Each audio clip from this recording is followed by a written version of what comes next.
All right, and joining us on the phone now is Senator Jim Inhofe. He is a member of both the Armed Services Committee and the Senate Foreign Relations Committee. Senator, thank you so much for being with us this evening.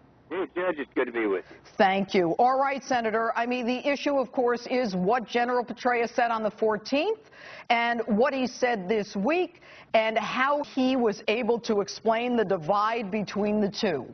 I think, Judge, that, you know, they're being too nice about this whole thing because Petraeus, first of all, we know now what he said. He used the names Al-Qaeda, Ansar al-Sharia. There it is. That was in his report. Now, there aren't that many people that were out there. You had Clapper. Of course, if you'll remember, back at 9/11, the original 9/11, the Director of National Intelligence was established so that the president would know. Right. So it went to Clapper. He's the guy that answers to the president, okay? Then I'm sure Holder was in on this, but we don't know that for sure. Chief of Staff Jacob Blue was there.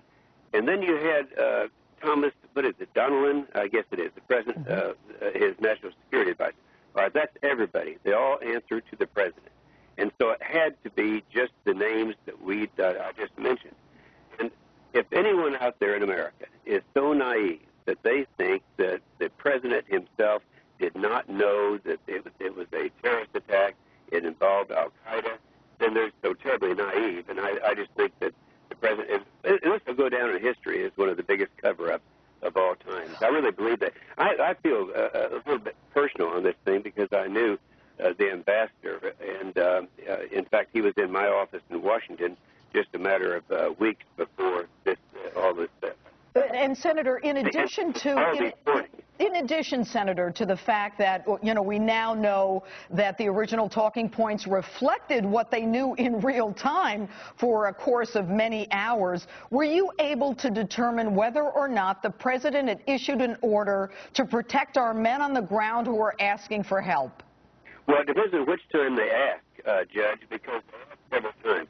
The first one was actually April was the IED, and then after that they hit the Brit compound, and they had this good sense and judgment to close everything down and get out of there. They were hit, and they left. Only we stayed. Now, Ambassador Stevens made several speeds all the way up through September the 4th and the 9th, but his actually began way back in May. Senator, I'm running out of time here. I mean, we know that we were the last men standing there, but on that night, does anyone know whether the president gave the order to send in the military, dispatch the military to protect our men? No. In fact, I don't think he did because that would have happened.